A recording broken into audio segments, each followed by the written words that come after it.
Hi everybody, this is Mr. Bailey and I am here today to show you a little PowerPoint on the Partition of India.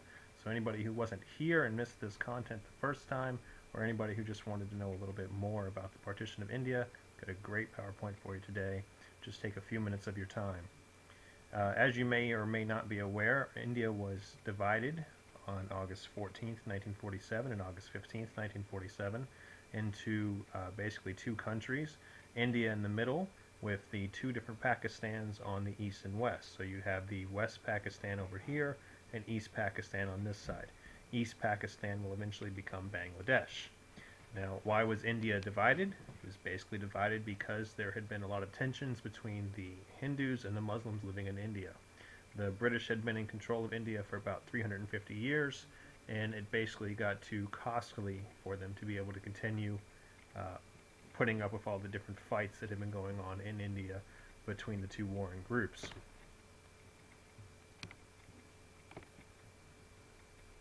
So on your left here is British India, which of course is a map from 1945, and then on the other side 1971, where Pakistan has switched off to Bangladesh over here, and then Pakistan on the other side. So how did Britain get control of the country? We know that Britain had taken over after what was known as the Sepoy Mutiny.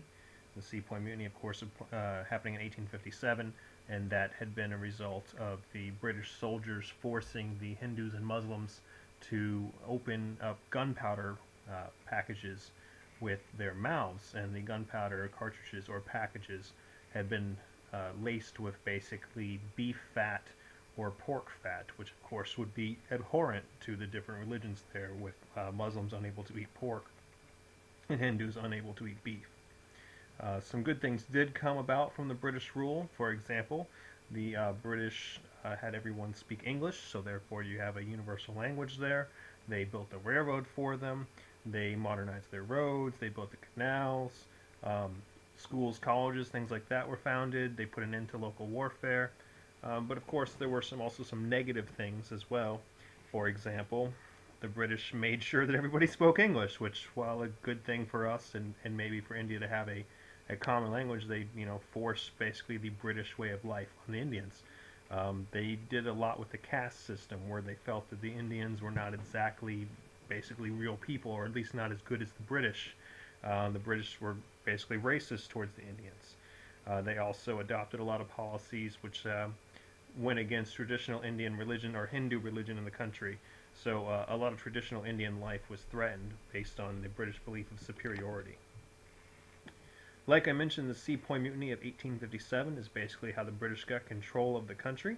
The Indians were upset about the fact that they had to eat those beef and pork lace cartridges, as you can see right here.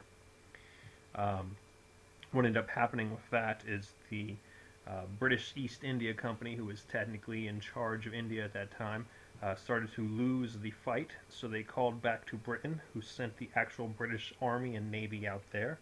The British Army and Navy were able to put down the rebellion. They then handed over control of the country of India to Queen Victoria.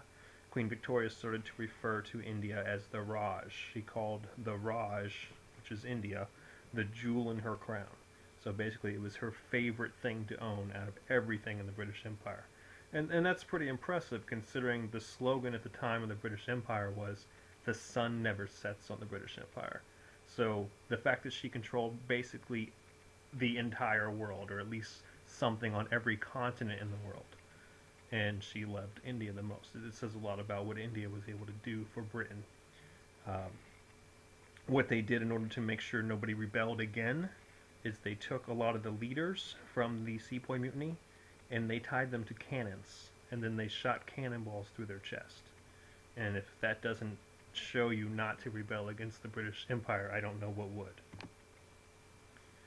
Like I mentioned, the Sepoy Mutiny leads to the British government itself taking control of India, not the British East India Company. The British East India Company had ruled it before.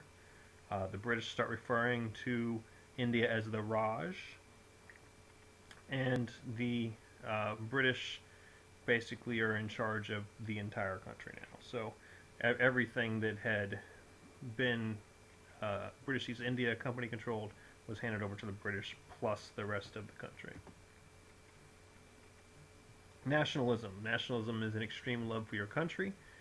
Several of the Indian groups, for example, the Indian National Congress and the Muslim League, decided that they wanted to get rid of the British. The Indian National Congress, which features, of course, Mahatma Gandhi, had said, let's quit India, let's get the British to quit India. That was their big campaign. And they decided that the best way to do that was through nonviolence. So, those of you who know a lot about Gandhi know that basically he encouraged people to not fight back, just to shame the British.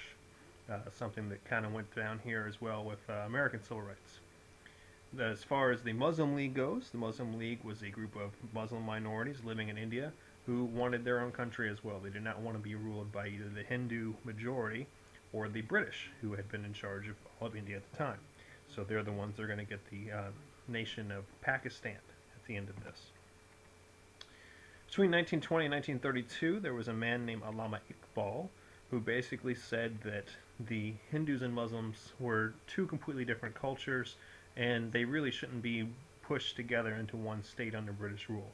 He's the first person to suggest that Hindus and Muslims should each be given their own country. So after World War I, he's saying that, hey, the British are going to give up this territory eventually. Why don't they go ahead and give it up and allow the Hindus to rule one part and the Muslims to rule the other part? We mentioned Gandhi before. Gandhi, a member of the Indian National Congress. He, of course, used the nonviolent, non-cooperative methods, and his Quit India campaign is probably his longest-lasting part of the Indian Revolution here. He, for example, encouraged all the Indians not to buy any British products. That's why you see him a lot of times wrapped in traditional cloth made by actual people in India, not bought by the British. What was happening was the British were making their own textiles, bringing them to India and forcing the Indians to buy them. And a lot of the Indians are poor, and it would make more sense just to buy the local goods. So Gandhi had encouraged a lot of people to stop buying British products, just to quit British altogether. The partition took place between August 14th and August 15th, 1947. Basically, they decided they were going to cut India in the middle and have East and West Pakistan on each side. The idea was that all of the Indians who were Hindu would stay in the middle, and all the people who were Muslim would go either to the east or the west. They also decided, of course, anybody who's Hindu on the east or west would kind of move towards the middle. The problem with that is that it makes about 15 million people be forced to move automatically because they were kind of on the wrong side of the border. But it would not be good if someone told you that, for example, all of the people who look like you now must move over to, the Iroquois section of Louisville, or must move to New Albany, or all the people who look like your neighbor must move to Notre Dame, or move to some other part of Indiana, or move to Ohio. So it was very difficult for people to give up everything they had and move over a 2-day period, basically. India and Pakistan are still not happy about the partition. I mean, they're glad that they each have their own little state now, but they don't really agree with the borders. They've been to war twice since the partition. And Pakistan had also another war where East Pakistan left and became the nation of Bangladesh. So you have, at one point, West Pakistan and East Pakistan with India in the middle, and now you have just just Pakistan, then the nation of Bangladesh on the eastern side. India is still in the middle. They're actually fighting over now the nation of Kashmir, which not really a nation, it's an area. One of the issues with that is that Pakistan and India both have nuclear weapons. So as Americans, Westerners, basically anyone in the world, we don't want to see Pakistan and India actually have an all-out war because they both have nuclear weapons, and that could, of course, lead to mutually assured destruction and maybe worse for the rest of the world. That's my PowerPoint on the Partition of India.